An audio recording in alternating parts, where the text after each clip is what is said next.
अस्सलाम वालेकुम। इस वीडियो में बात करेंगे यूरोलिथाइसिस की, विच इज़ जो किडनी स्टोन्स। अब किडनी स्टोन्स का देखा गया कि जो किडनी स्टोन्स होते हैं they can be found anywhere in the urinary tract, लेकिन जो मोस्टली जो रीनल स्टोन्स होते हैं they arise from the kidney. Males का देखा गया कि कंपेयर टू फीमेल, इसमें उन्होंने रेशियो दी भी नहीं, लेकिन मैं वैसे बताता हूँ कि 4:3 यूजली ये वो देखी गई है कि मेल्स आर मोर कॉमनली या most likely to get affected from kidney stones compare to female. 4:3 होती है।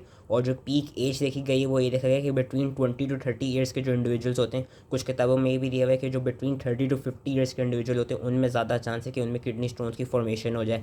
उसके अलावा फेमिलियल और हेरिडिटरी प्रीडिस्पोजिशन भी देखी गई है कि कुछ इस तरह के मेटाबॉलिक वो मेटाबॉलिक एरर्स होते हैं, लाइक सिस्टिनूरिया हो गया या प्राइमरी हाइपर ऑक्सिल्यूरिया हो गया, जिसमें फेमिलियल टेंडेंसी भी देखी जाती है किडनी स्टोन्स की। इसकी अब हम एटियोलॉजी और पैथोजेनेसिस की बात कर लेते हैं। एटियोलॉजी के लिए ये टेबल जो दिया हुआ है ये भी अच्छा सा दिया हुआ है, इसको भी याद कर सकते हैं। 4 तरह के किडनी स्टोन्स होते हैं, जिसमें से जो मोस्ट कॉमन और ज़्यादातर ये कहते हैं मोस्ट इंपॉर्टेंट जो होते हैं वो कैल्शियम के स्टोन्स होते हैं कि 70% टाइम ये देखा जाता है कैल्शियम ऑक्सीलेट के स्टोन्स जो हैं वो हमारे यूरिनरी ट्रैक्ट में जाके ऑब्स्ट्रक्शन कॉज कराते हैं। अब वो जो कैल्शियम ऑक्सीलेट के स्टोन्स होते हैं वो या तो सिर्फ कैल्शियम ऑक्सीलेट अलोन हो सकता है, या there is calcium oxalate present with calcium phosphate. जो दूसरी वो है, तो मेन जो मोस्ट कॉमन तो कैल्शियम स्टोन से 70% ऑफ टाइम। उसके अलावा जो दूसरे नंबर पे आते हैं वो हमारे पास आ जाते हैं ट्रिपल स्टोन, जिनको हम स्टूवाइड स्टोन्स भी कहते हैं।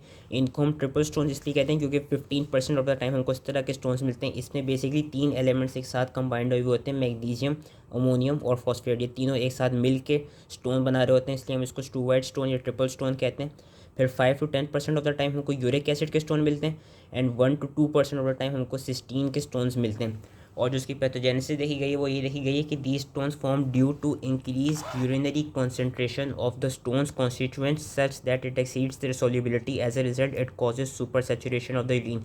कि फॉर एग्जांपल अगर कैल्शियम के स्टोन्स बन रहे हैं, सो कैल्शियम के स्टोन्स इसलिए बनते हैं क्योंकि there is higher excretion of calcium, as a result वो यूरिन को क्या करती है, यूरिन की जो सॉल्युबिलिटी है उसको वो डिक्रीज कर देती है, सुपर सेचुरेट कर देती है, and as a result it leads to calcium stone formation. और जो दूसरा इंपॉर्टेंट कॉज देखा गया है वो डिहाइड्रेशन देखी गई है कि जिन इंडिविजुअल्स में डिहाइड्रेशन ज़्यादा होती है उनका लो यूरिन वॉल्यूम बन रहा होता है, एज अ रिजल्ट उनमें भी टेंडेंसी टू गेट स्टोन्स जो है वो काफ़ी हाई होती है। अब इसमें हम अलग अलग से इन्होंने स्टोन्स की जो कॉजेज़ हैं वो दी में जो 4 डिफरेंट टाइप्स थी, तो हम वो पढ़ लेते हैं।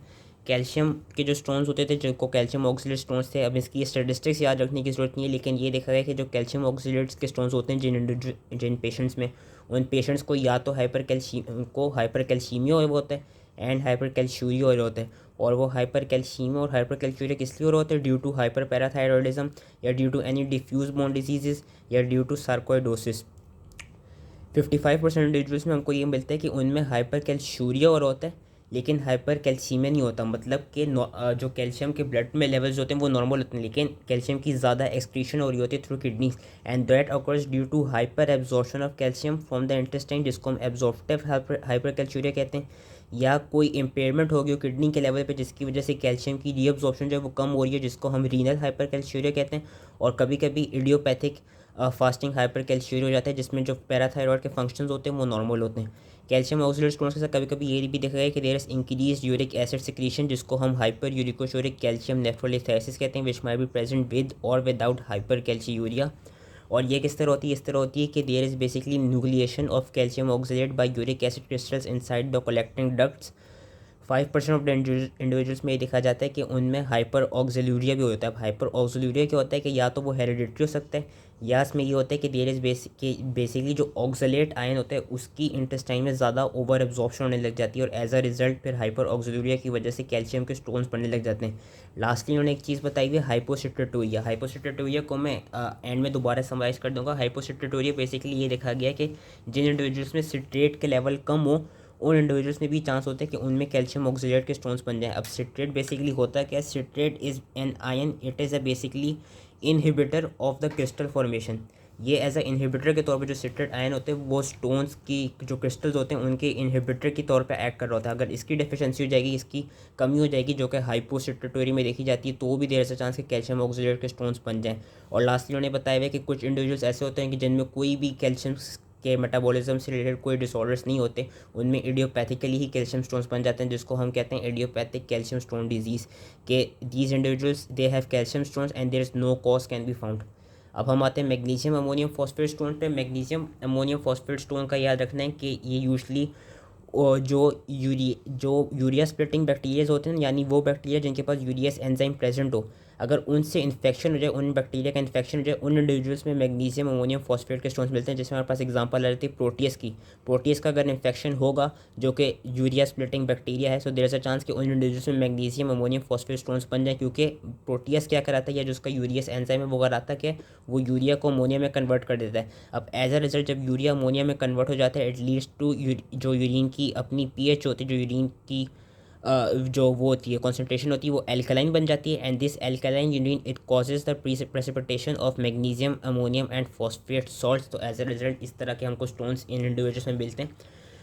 जो मैग्नीशियम अमोनियम फॉस्फेट स्टोन्स होंगे उनका यह रखना है कि सबसे जो बड़े स्टोन्स होते हैं वो यही वाले स्टोन्स होते हैं। इनको हम स्टैगहॉर्न कैलकुलाई कहते हैं, क्योंकि जो इनकी वो मिलती है रेडियोग्राफिकली जो हमें पिक्चर मिलती है वो स्टैगहॉर्न की तरह मिलती है। जो एक 12 सिंगर नहीं होता, 12 सिंगर के जो सींग होते हैं उसको हम स्टैगहॉर्न कहते हैं। या जो एक रेनडियर होता है, जो रेनडियर के हॉर्न्स होते हैं उसको स्टैगहॉर्न कहा जाता है। तो जो उसमें जो स्टोन की फॉर्मेशन मिलती है वो बिल्कुल स्टैगहॉर्न की तरह मिलती है, जिसकी वजह से उसको स्टैगहॉर्न कैलकुलाई कहा जाता है।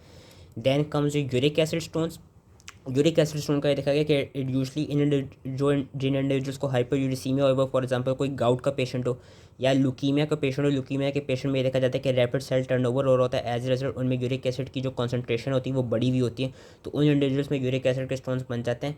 और कभी कभी ये भी होता है कि कुछ इंडिविजुअल्स जिनको हाइपर यूरिसीमिया भी ना हो और हाइपर यूरिशूरिया भी ना हो, मतलब कि उनका यूरिक एसिड की कॉन्सेंट्रेशन भी नॉर्मल हो और नॉर्मल एक्सक्रीट आउट भी हो रहा हो, उन इंडिविजुअल्स में भी कभी कभी यूरिक एसिड स्टोन बन जाते हैं। उन इंडिविजुअल्स में ये देखा जाता है कि they have tendency to excrete urine of pH below 5.5, कि वो इंडिविजुअल्स जो कि ज़्यादातर नॉर्मली ही एसिडिक यूरिन एक्सक्रीट आउट कर रहे होते हैं, उन पेशेंट्स में भी यूरिक एसिड के स्टोन्स बन जाते हैं, क्योंकि ये देखा गया कि जो यूरिक एसिड होता है it is insoluble in acidic urine and as a result it cause uric acid stones.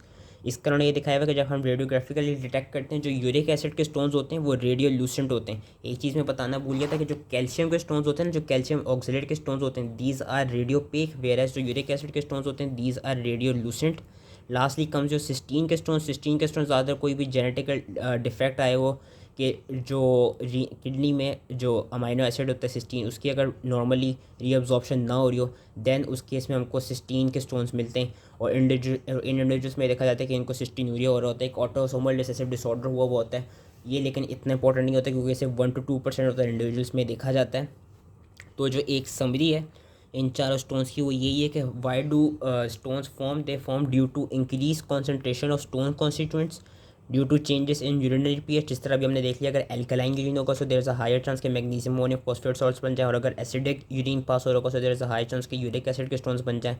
Decrease urine volume जो कि डिहाइड्रेशन के केस में देखी जाती है। प्रेजेंस ऑफ बैक्टीरिया जो कि अगेन हमने देख लिया, अगर प्रोटियस या यूरिया स्प्लिटिंग कोई भी बैक्टीरिया प्रेजेंट हो so there is a chance कि वो इस तरह का मैग्नीशियम अमोनियम फॉस्फेट स्टोन्स बना दें।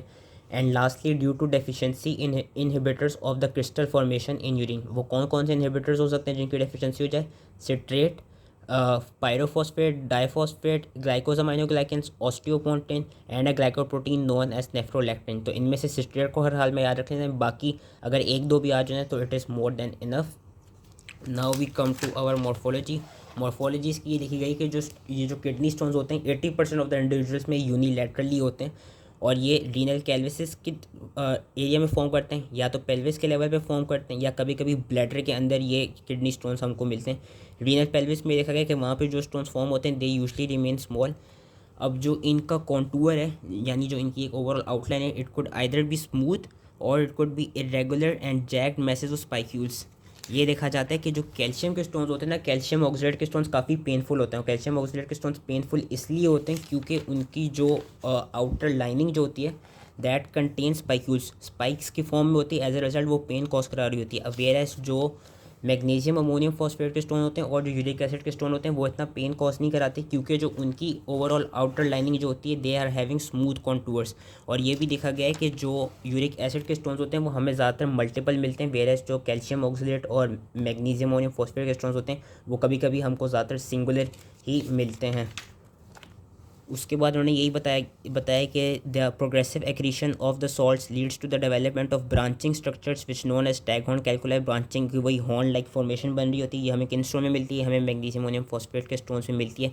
क्लिनिकल फीचर्स क्या हैं? क्लिनिकल फीचर यही है कि जो किडनी स्टोन्स होंगे या तो individual might be asymptomatic, या देर इज अ चांस कि they may produce severe renal colic and abdominal pain, और कभी कभी ये भी होता है कि सिग्निफिकेंट रीनल डैमेज बन जाता है। जो लार्ज स्टोन होगा, लार्जर स्टोन के साथ देर इज अ चांस कि हीमाचोरिया भी मिले, और साथ में स्टोन जब होता है तो वो क्या कराता है, वो ऑब्स्ट्रक्शन कॉज करा रहा होता है, तो एज अ रिजल्ट उस जगह पे सुपर इम्पोज इन्फेक्शन कॉज हो सकता है। ऑब्स्ट्रक्टिव नेचर की वजह से जो आसपास के जो स्ट्रक्चर्स होते हैं वहाँ पे ट्रॉमा भी प्रोड्यूस कर सकते हैं।